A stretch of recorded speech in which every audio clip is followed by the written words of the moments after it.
Kerajaan Sunda Galuh. Di Indonesia sangat banyak kerajaan-kerajaan baik yang bercorak Islam, Hindu ataupun Buddha.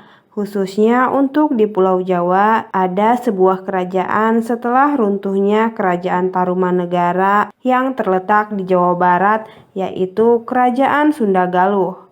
Kerajaan ini merupakan kerajaan Hindu terakhir di Tatar Sunda, yang merupakan sebuah kerajaan kombinasi dari dua kerajaan besar di Sunda, yaitu Kerajaan Sunda dan Galuh Raya. Kerajaan Sunda Galuh didirikan oleh Tarusbawa pada tahun 591 Caka Sunda atau 669 Masehi. Menurut sumber sejarah primer yang berasal dari abad ke-16, kerajaan ini merupakan suatu kerajaan yang meliputi wilayah yang sekarang menjadi Provinsi Banten, Jakarta, Provinsi Jawa Barat, dan bagian barat Provinsi Jawa Tengah. Berdirinya Kerajaan Sunda serta merdekanya Kerajaan Galuh sekaligus pula merupakan pertanda berakhirnya era kekuasaan Kerajaan Tarumanegara.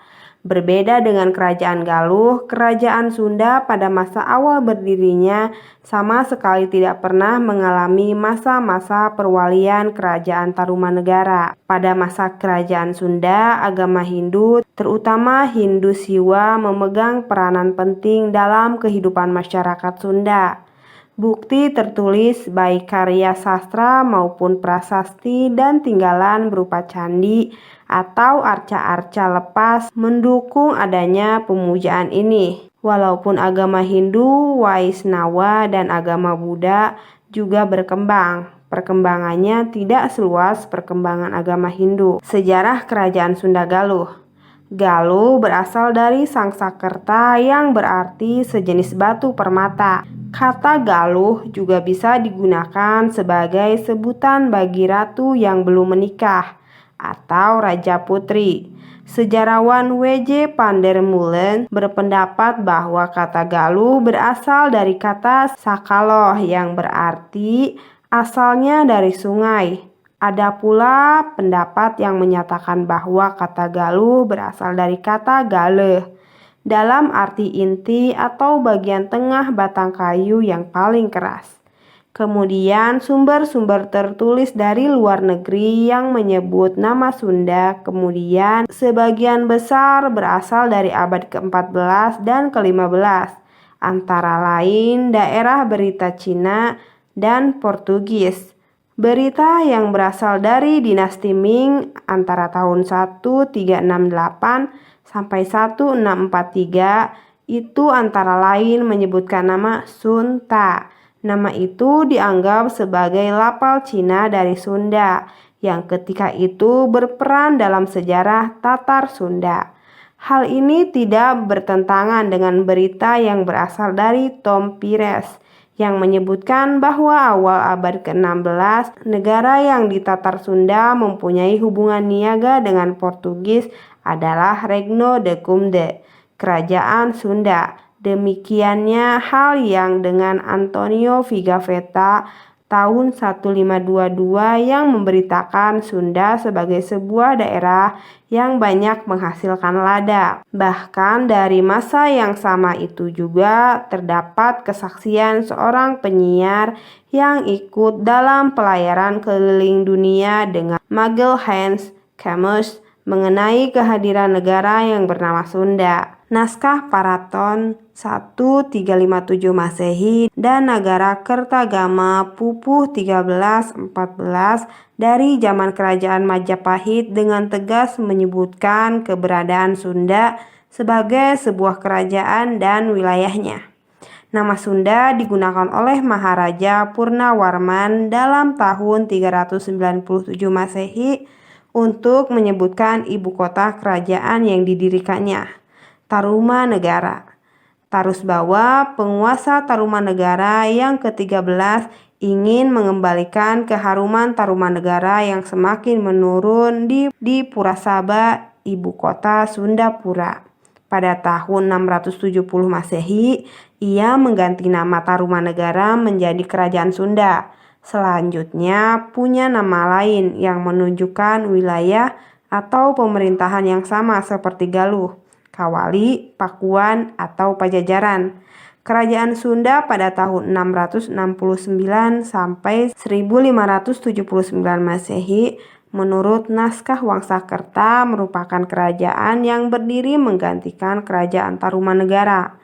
Kerajaan Sunda didirikan oleh Tarusbawa pada tahun 591 Cakasunda atau 669 Masehi. Menurut sumber sejarah primer yang berasal dari abad ke-16, kerajaan ini merupakan suatu kerajaan yang meliputi wilayah yang sekarang menjadi Provinsi Banten, Jakarta, Provinsi Jawa Barat, dan bagian barat Provinsi Jawa Tengah. Berdasarkan naskah kuno primer Bujangga Manik yang menceritakan perjalanan Prabu Bujangga Manik, seorang pendeta Hindu Sunda yang mengunjungi tempat-tempat suci agama Hindu di Pulau Jawa dan Bali pada awal abad ke-16 yang saat ini disimpan pada perpustakaan Budiland, Oxford University, Inggris sejak tahun 1627. Batas kerajaan Sunda di sebelah timur adalah Sungai Cipamali yang saat ini sering disebut sebagai Kali Brebes dan Sungai Cisrayu yang saat ini disebut Kali Serayu di Provinsi Jawa Tengah. Sumber yang menerangkan mengenai kerajaan ini yaitu sebuah prasasti di Jakarta, sebuah prasasti di Kota Kapur, Bangka, dan sebuah prasasti di Banten, serta 5 prasasti yang terdapat di Bogor. Sedangkan sumber lain telah ditemukan yaitu 2 arca di Cibuaya merupakan pelengkapan bukti cerita kerajaan Tarumanegara. Ketika Tarumanegara mengalami kemunduran, di tanah Sunda berdiri beberapa kerajaan, di antaranya Kuningan, Galuh, dan Sunda. Kerajaan-kerajaan tersebut bergabung dan disebut Kerajaan Sunda. Sebelum berdiri sebagai kerajaan yang mandiri, Sunda merupakan bawahan Tarumanegara. Raja Tarumanegara yang terakhir Sri Maharaja Linggawarman Atma Hariwangsa Panunggalan Tirtabumi memerintah hanya selama 3 tahun antara tahun 666 sampai 669 Masehi. Menikah dengan Dewi Ganggasari dari Indraprasta. Dari Ganggasari beliau memiliki 2 anak, yang keduanya perempuan. Dewi Manasih, putri sulungnya, menikah dengan Tarusbawa dari Sunda, sedangkan yang kedua Soba Kancana menikah dengan Daput Tiang Sri Janayasa yang selanjutnya mendirikan kerajaan Sriwijaya. Setelah Linggawarman meninggal, kekuasaan Tarumanegara turun kepada menantunya, Tarusbawa. Hal ini menyebabkan penguasa Galuh, Writa Kandayu 612 sampai 702 memberontak, melepaskan diri dari Tarumanegara serta mendirikan kerajaan Galuh yang mandiri. Dari pihak Tarumanegara sendiri, Tarusbawa juga menginginkan melanjutkan kerajaan Tarumanegara. Tarusbawa selanjutnya memindahkan kekuasaannya ke Sunda dan mendirikan kerajaan Sunda. Beliau dinobatkan sebagai Raja Sunda pada hari Radit Pon 9 Sukya Paksa bulan Nista tahun 509 Saka, kira-kira 16 Mei 669 Masehi. Batas kerajaan Sunda dan Galuh dipisahkan oleh Sungai Citarum. Sunda di sebelah barat, Galuh di sebelah timur. Berdirinya kerajaan Sunda serta merdekanya kerajaan Galuh sekaligus pula merupakan pertanda berakhirnya era kekuasaan kerajaan Tarumanegara. Berbeda dengan kerajaan Galuh, kerajaan Sunda pada masa awal berdirinya sama sekali tidak pernah mengalami masa-masa perwalian kerajaan Tarumanegara.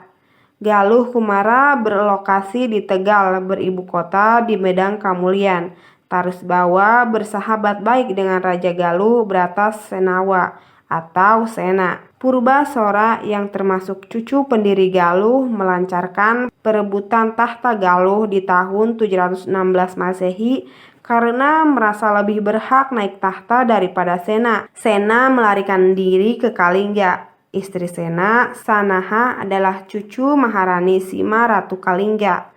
Sanjaya, anak Sena, ingin menuntut balas kepada Purbasora. Sanjaya mendapat mandat memimpin kerajaan Sunda karena ia adalah menantu Tarusbawa. Galuh yang dipimpin Purbasora diserang habis-habisan hingga yang selamat hanya satu senapati kerajaan, yaitu Balangtrang. Sanjaya yang hanya berniat balas dendam terpaksa harus naik tahta juga sebagai Raja Galuh. Sebagai Raja Sunda, ia pun harus berada di Sundapura. Sunda Galuh disatukan kembali hingga akhirnya Galuh diserahkan kepada tangan kanan, yaitu Premana Dikusuma yang beristri Naganingrum yang memiliki anak bernama Surotama alias Manarah. Permana Dikusuma adalah cucu Purbasora, harus tunduk kepada Sanjaya yang membunuh kakeknya. Tapi juga hormat karena Sanjaya disegani. Bahkan disebut Raja Resi karena nilai keagamaannya yang kuat dan memiliki sifat seperti Punawarman. Premana menikah dengan Dewi Pangrayep, keluarga kerajaan Sunda, sebagai ikatan politik. Di tahun 732 Masehi, Sanjaya mewarisi tahta kerajaan Mendag dari orang tuanya. Sebelum ia meninggalkan kawasan Jawa Barat, ia mengatur pembagian kekuasaan antara putranya, Tamperan dan Resi Guru Demunawan. Sunda dan Galuh menjadi kekuasaan Tamperan, sedangkan kerajaan Kuningan dan Galunggung diperintah oleh Resi Guru Demunawan. Permana akhirnya lebih sering bertapa dan urusan kerajaannya dipegang oleh Tamperan yang merupakan mata dan telinga bagi Sanjaya. Tamperan terlibat skandal dengan Pangrayep hingga lahirlah Banga. Dalam cerita rakyat disebut Hari Banga.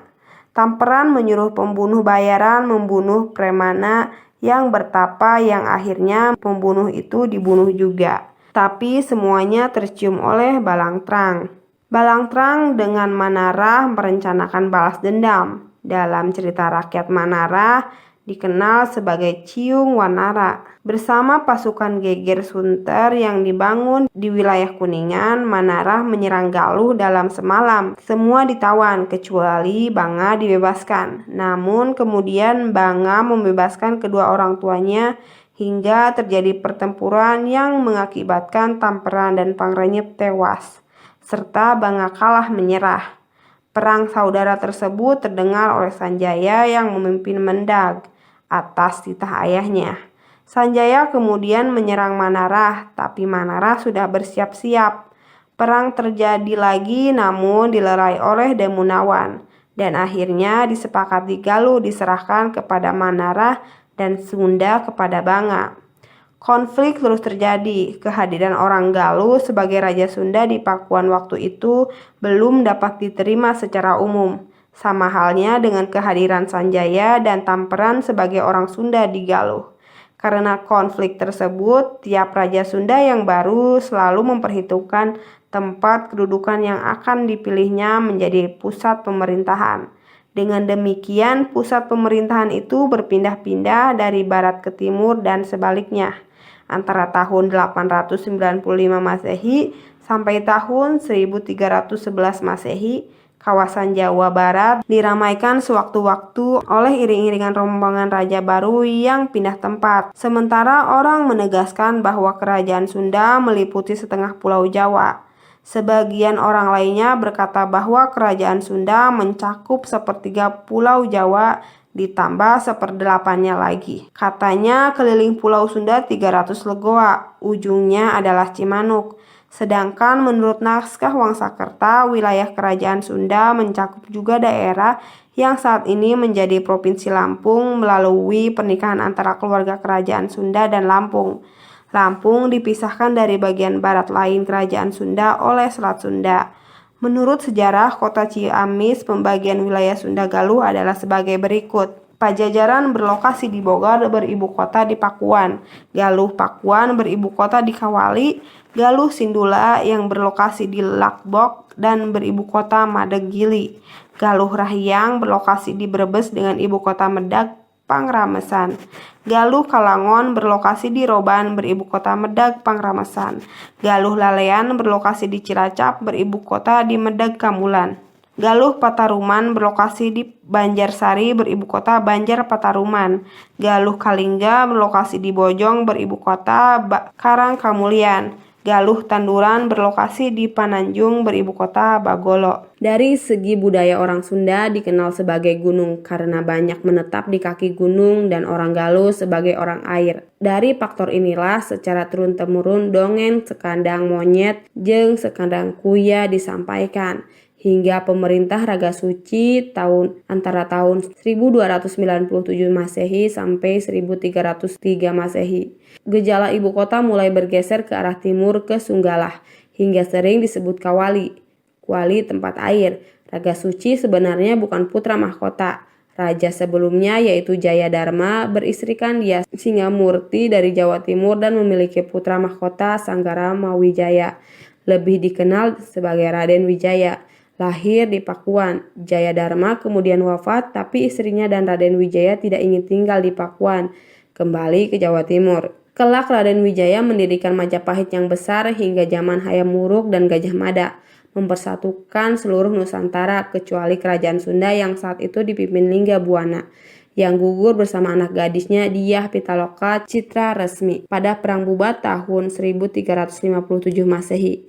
Sejak peristiwa Bubat, kerabat keraton Kawali ditabukan berjodoh dengan kerabat keraton Majapahit. Sunda Galuh kemudian dipimpin Niskala Wastu Kencana, turun-temurun hingga beberapa puluh tahun kemudian kerajaan Sunda mengalami keemasan pada masa Sri Baduga Maharaja. Sunda Galuh dalam prasasti tersebut sebagai Pajajaran dan Sri Baduga disebut rakyat sebagai Siliwangi dan kembali ibu kota pindah ke barat. Raja-raja kerajaan Sunda Galuh. Tarusbawa menantu Linggawarman antara 669 sampai 723 Masehi. Haris Dharma atau Sanjaya menantu Tarusbawa 723 sampai 732. Tampran Brawijaya 732 sampai 739. Rakyat Bangat 739 sampai 766. Rakyat Medang Prabu Hulu Kujang 766 sampai 783. Prabu Giling Wesi menantu Rakyat Medang Prabu Hulu Kujang 783 sampai 795.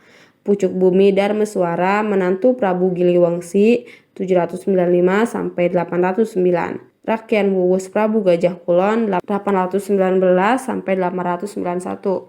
Prabu Darmawaksa adik ipar Rakyat Wuwus 891 sampai 895. Windu Sakti Prabu Dewageng 895 sampai 913. Rakyat Kamuninggading Prabu Pucuk Wesi 913 sampai 916. Rakyat Jayagiri menantu Rakyat Kamuninggading 916 sampai 942. Atmaya Dharma Hariwangsa 942 sampai 954. Limbur Kancana putra Rakyat Kamuninggading 954 sampai 964. Bunding Ganawirya 964 sampai 973. Rakyat Wulinggadung 973 sampai 989. Brajawiesa 989 sampai 1012. Dewa Sanghyang 1012 sampai 1019. Sanghyang Ageng 1019 sampai 1030. Sri Jaya Bupati Detya Maharaja 1030 sampai 1042. Dharma Raja Sang Mokteng Windu Raja 1042 sampai 1065. Langlang Bumi Sang Mokteng Kerta 1065 sampai 1155. Rakyat Jayagiri Prabu Menak Luhur 1155 sampai 1157. Dharma Kusuma Sang Mokteng Windu Raja 1157 sampai 1175. Dharma Wiksa Prabu Sang Hyang Wisnu 1175 sampai 1297. Raga Suci Sang Wokteng Taman 1297 sampai 1303. Citra Ganda Sang Wokteng Tanjung 1303 sampai 1311. Prabu Lingga Dewata 1311 sampai 1333. Prabu Aji Gunalingga Wesa 133 sampai 1340. Prabu Ragamulya Luhur Prabawa 1340 sampai 1350. Prabu Maharaja Lingga Buana Wisesa yang gugur dalam Perang Bubat 1350 sampai 1357. Prabu Bunisora adik Lingga Buana Wisesa 1357-1371, Prabu Niskala Wastu Kencana Putri Linggabuna Wisesa 1371-1475, Prabu Susuk Tunggal 1475-1482 sebagai Raja Sunda saja, karena sepeninggal Prabu Niskala Wastu Kencana kerajaan dipecah dua di antara Prabu Susuk Tunggal dan Prabu Dewa Niskala dalam kedudukan sederajat. Jaya Dewata Sri Baduga Maharaja Putra Dewa Niskala 1482-1521, Prabu Surawisesa 1521-1535, Prabu Dewata Buna Wisesa 1535-1543, Prabu Sakti 1543-1551, Prabu Nilakendra 1551-1567, Prabu Ragamulya atau Prabu Surya Kencana 1567-1579. Setelah Prabu Raja Wastu meninggal, dunia kerajaan dipecah menjadi dua dengan hak serta wewenang yang sama. Prabu Susuk Tunggal menjadi raja di kerajaan Sunda, sedangkan Prabu Dewa Niskala menjadi raja di kerajaan Galuh. Putra Prabu Dewa Niskala bernama Jaya Dewata mula-mula menikah dengan Ambedkasih, putri dari Ki Gedeg Sindang Kasih, kemudian menikah lagi dengan Subang Larang, putri Ki Gedeng Tapa yang menjadi Raja Singapura. Setelah itu ia menikah lagi dengan Kentring Manik Mayang Sunda, putri Prabu Susuk Tunggal. Pada tahun 1482, Prabu Dewa Niskala menyerahkan kekuasaan kerajaan Galuh kepada putranya Jaya Dewata. Demikian pula dengan Prabu Susuk Tunggal, ia menyerahkan tahta kerajaan kepada menantunya Jaya Dewata. Maka jadilah Jaya Dewata sebagai penguasa kerajaan Galuh dan Sunda. Dengan gelar Sri Baduga Maharaja atau yang lebih dikenal sebagai Prabu Sriwangi. Selanjutnya diceritakan Prabu Wangi yang bernama Prabu Niskala Wastu Kencana yang menjadi raja selama 104 tahun. Penggantinya adalah Sang Ratu Jaya Dewata yang menjadi raja selama 39 tahun. Kemudian digantikan oleh raja selanjutnya adalah Prabu Ratu Dewata yang memerintah selama 8 tahun. Kemudian ia digantikan oleh Sang Ratu Saksi Sang Mangbatan yang menjadi raja selama 8 tahun. Ia digantikan oleh Tohan di Majaya. Selanjutnya raja ini digantikan oleh Sang Nilakendala yang pekerjaannya hanya bersenang-senang selama 16 tahun. Raja Sunda terakhir adalah Nusia Mulia yang memerintah selama 12 tahun hingga datang serangan Islam dari Denmark Cirebon. Sistem kepercayaan masyarakat pada zaman kerajaan Sunda Galuh. Pada masa kerajaan Sunda, agama Hindu, terutama Hindu Siwa, memegang peran penting dalam kehidupan masyarakat Sunda. Bukti tertulis baik karya sastra maupun prasasti dalam tinggalan berupa candi atau arca-arca lepas mendukung adanya pemujaan ini. Walaupun agama Hindu Waisnama dan agama Buddha juga berkembang, perkembangannya tidak seluas perkembangan agama Hindu, sebagaimana disebutkan antara lain dalam prasasti Sang Hyang Tapak 1030 Masehi, prasasti Kawali Carita Parahyangan awal abad ke-16, Sewaka Dharma atau serta Dewa Buddha 1435, serta Catur Bumi, Sang Hyang Raga Dewata, Kawih Paningkes, Jati Nikala, serta Sang Hyang Siksa Kandang Karesian 1516 Masehi. Sejak akhir abad ke-15 muncul ajaran agama yang menekankan pemujaan terhadap Hyang yang ditunjukkan oleh adanya penurunan derajat dewata berada di bawah Hyang. Munculnya tafsiran ajaran agama ini berpangkal pada naskah Sang Hyang Siksa Kandang Karesian, yaitu Raktu Bakti di Dewata, Dewakta Bakti di Hyang. Raja tunduk kepada Dewata, Dewata tunduk kepada Hyang. Tom Paris dalam bukunya Suma Oriental tahun 1513-1515 menulis demikian.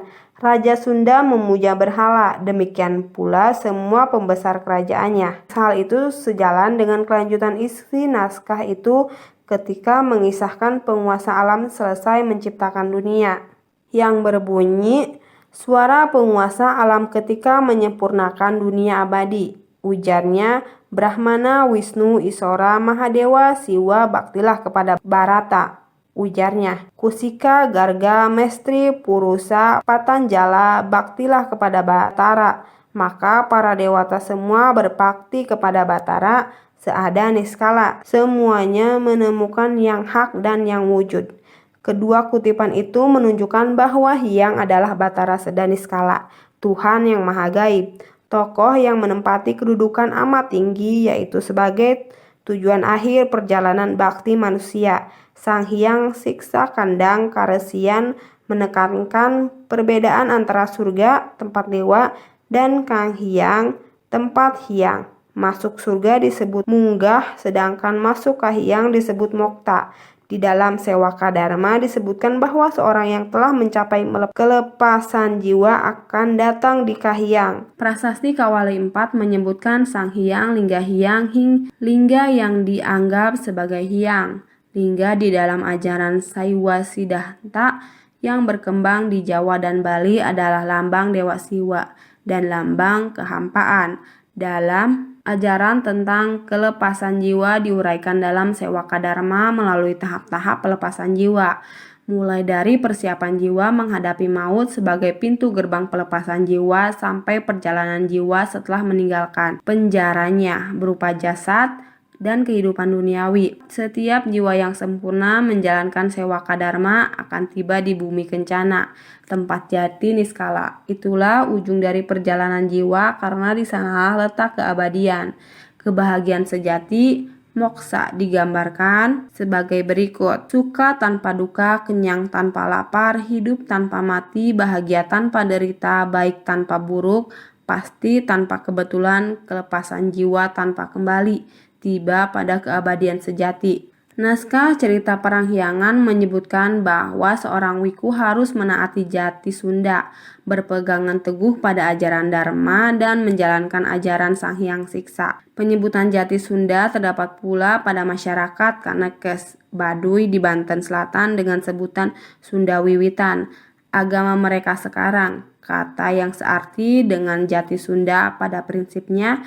Ajaran yang terkandung dalam agama itu adalah kekuasaan tertinggi pada nu ngersakeun, yang menghendaki, atau Sang Hyang Karesa yang Maha Kuasa, atau Batara Tunggal yang Maha Esa. Ia bersemayam di Buana Nyungcung, lapisan dunia paling atas. Sebelum Portugis menguasai Malaka, jalur perniagaan di Kepulauan Nusantara senantiasa melewati Selat Malaka, baik yang bertujuan ke Cina maupun ke Maluku. Oleh karena itu, pelabuhan-pelabuhan yang terdapat di pesisir utara Kerajaan Sunda kurang berkembang, meskipun tetap terlihat dalam perdagangan di Kepulauan Nusantara. Seiring dengan penguasaan Malaka oleh Portugis, Selat Sunda memegang peranan yang sangat penting dalam perdagangan di Kepulauan Nusantara. Hal tersebut dimungkinkan karena para pedagang Muslim merasa enggan untuk berdagang melalui Selat Malaka. Mereka lebih senang melalui Selat Sunda dengan menggunakan rute Aceh, pantai barat Sumatera, Selat Sunda pesisir utara Pulau Jawa, Nusa Tenggara, Maluku sebagai jalur perdagangan karena dinilai lebih aman. Akibatnya pelabuhan-pelabuhan yang terdapat di sepanjang pesisir utara Kerajaan Sunda semakin memegang peranan yang sangat penting dalam perdagangan di Kepulauan Nusantara. Bagi Kerajaan Sunda, perkembangan pelabuhan-pelabuhan tersebut memberikan keuntungan yang signifikan bagi perkembangan perekonomiannya. Sektor perdagangan semakin memberikan kontribusi besar bagi perkembangan ekonomi Kerajaan Sunda. Di pihak lain, perkembangan pelabuhan-pelabuhan tersebut melahirkan kekhawatiran yang semakin besar di kalangan penguasa Sunda karena perkembangan tersebut diiringi pula dengan masuknya faktor yang bisa menghancurkan negara. Faktor tersebut adalah semakin banyaknya saudagar Islam yang singgah di pelabuhan-pelabuhan Kerajaan Sunda. Penguasa Sunda terasa khawatir dengan kenyataan tersebut karena dengan demikian Islam di Kerajaan Sunda sudah cukup kuat. Seiring dengan tumbuhnya Cirebon tersebut merupakan ancaman serius terhadap eksistensinya karena daerah ini telah mengembangkan kehidupan yang bercocok Islam. Untuk mengatasi kekhawatiran tersebut, Sang Ratu Jayadewata Raja Sunda berusaha untuk membatasi pedagang muslim yang akan singgah di pelabuhan-pelabuhan milik kerajaannya. Upaya ini dilakukan untuk mengurangi pengaruh Islam yang akan diterima oleh para pedagang pribumi ketika melakukan kontak perdagangan dengan para pedagang muslim. Namun demikian, upaya tersebut kurang mendatangkan hasil yang memuaskan, karena pada kenyataannya pengaruh Islam jauh lebih kuat dibandingkan dengan upaya pembatasan yang dilakukan oleh Raja Sunda tersebut. Bahkan pengaruh Islam mulai memasuki daerah pedalaman kerajaan Sunda, sehingga kekhawatiran kehancuran negara semakin besar di kalangan penguasa Sunda. Upaya lain yang dilakukan oleh kerajaan Sunda dalam rangka membatasi pengaruh Islam di negara adalah mencari mitra koalisi dengan negara yang dipandang memiliki ideologi yang sama dengan kerajaan Sunda. Mengetahui bahwa di Malaka telah berkuasa bangsa Portugis yang juga memusuhi Islam, Sang Ratu Jayadewata memutuskan untuk menjalin persahabatan dengan Portugis. Kerajaan Sunda dapat mengimbangi kekuatan pasukan kerajaan Demak Cirebon yang sedang berupaya menyebarkan Islam di Tatar Sunda. Demikian juga dengan persahabatan ini, pengaruh Islam yang dibawa oleh para pedagang akan mampu dikontrol dengan ketat. Untuk mewujudkan persahabatan tersebut, pada tahun 1512, Sang Ratu Jayadewata mengirimkan beberapa utusannya ke Malaka di bawah pimpinan Ratu Saima Sangiang. Mereka berusaha meyakinkan bangsa Portugis bagi suatu persahabatan yang saling menguntungkan antara kerajaan Sunda dengan Portugis. Ratu Sanghyang memberikan informasi bahwa sejak Portugis berkuasa di Malaka, pelabuhan-pelabuhan milik kerajaan Sunda berkembang dengan pesat, sehingga cukup memegang peranan penting dalam jalur perdagangan di Nusantara. Oleh karena itu, Ratu Sanghyang memberikan penawaran kepada Portugis untuk melakukan perdagangan secara bebas di pelabuhan-pelabuhan milik kerajaan Sunda. Sebagai imbalannya, Sang Ratu Sanghyang mengharapkan bantuan militer dari Portugis apabila kerajaan Sunda diserang oleh kerajaan Demak Cirebon.